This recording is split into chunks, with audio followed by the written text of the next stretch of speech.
Good evening. From the energy corridors of Cairo to the high-stakes mining negotiations in Hargeisa, we track the ripples of a world at war and the resilience of a continent looking forward. This is Africa Focus on KOW TV. My name is Maurice Mbugwa. We begin today with an analysis of a continent under pressure as the fires in the Middle East began to chill the economies of East Africa. This week, Uganda State Minister for Foreign Affairs traveled to Cairo for urgent talks with his Egyptian counterpart to address a growing crisis in energy security and food inflation. The meeting held in Egypt's new administrative capital highlights a sobering reality. Even thousands of miles from the front line, the Operation Epic Fury airstrikes are redrawing the map of African daily life.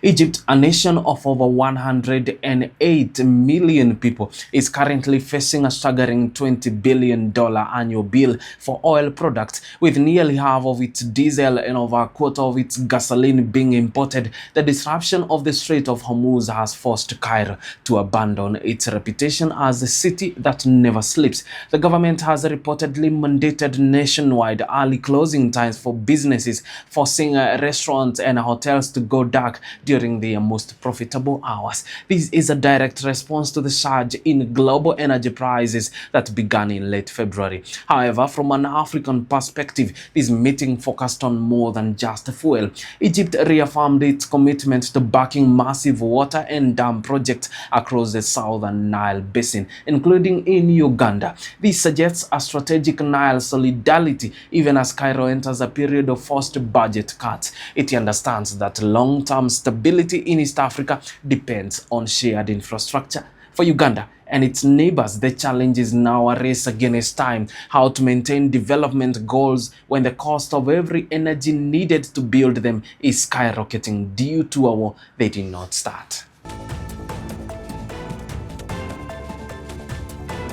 Now, the war in the Middle East has entered its 33rd day, and the rhetoric from Washington has reached a fever pitch.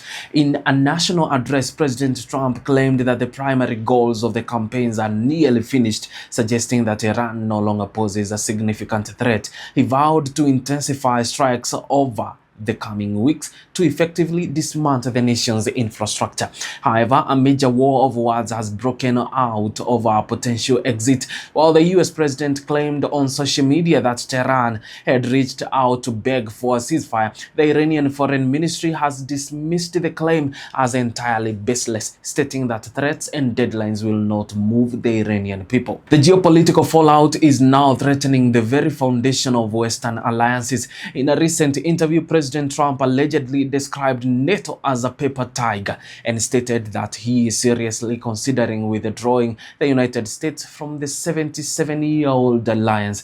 This comes after NATO members refused to join the combat or assist in reopening the Strait of Hormuz. On the ground, the war is increasingly targeting the digital and medical heart of the region. For the second time this month, Amazon's cloud infrastructure in Bahrain was reportedly disabled by Iranian missiles, forcing customers to migrate their data out of the Middle East. Simultaneously, US and Israeli strikes allegedly destroyed a major pharmaceutical facility in Tehran, a move Iranian officials called a direct assault on their national medical supply.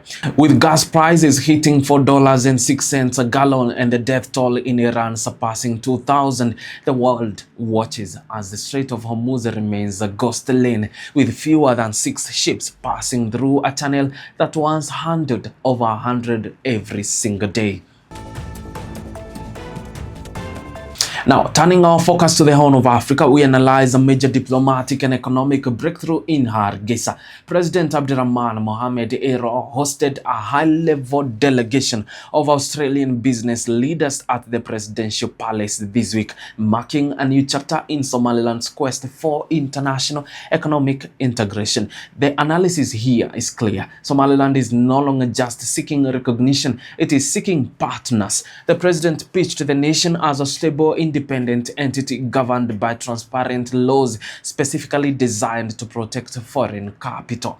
Now, the Minister of Investment and Industry, Said Mohamed Borale, emphasized that the government is rolling out the red carpet to create an environment that is open and investor-friendly. This is a calculated move to diversify the economy away from the traditional livestock and toward the vast untapped potential of the earth. This visit was facilitated by Somaliland's ambassador to Taiwan, Mahmoud Adam Jamagalal.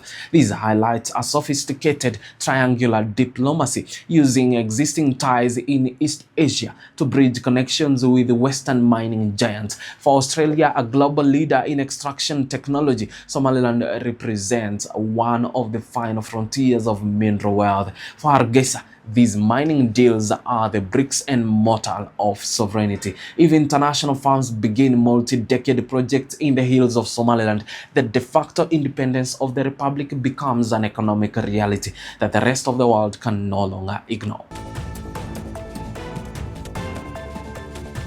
Finally, we look at a milestone in the world of technology as Apple celebrates its 50th anniversary. What began in 1976 as a garage startup by Steve Jobs and Steve Wozniak has grown into a $3.6 trillion empire that has fundamentally changed how humans communicate. From the first Macintosh to the iPod and the pervasive iPhone, which has sold over 3 billion units, Apple has defined the digital age. However, as it enters its second half century, the tech giant is facing a midlife crisis of innovation. With the smartphone market reaching maturity, the company is shifting its focus toward digital services and content. More importantly, Apple is reportedly under immense pressure to catch up on the field of artificial intelligence. Delays in upgrading its Siri assistant have sparked concerns that rivals are moving faster in the AI race. Furthermore, the company is facing a complex divorce from its long-time manufacturing hub in China, increasing a pivot toward India and Vietnam. As it celebrates 50 years of design excellence, Apple now faces its greatest test, proving it can still lead the future rather than just refining the past. And that marks the end of our broadcast today, as Apple eyes the next 50 years and Somaliland carves out its place in the global market. We see an Africa in a world refusing to stand still. Thank you for joining us on Africa Focus. My name is Maurice Mbugwa.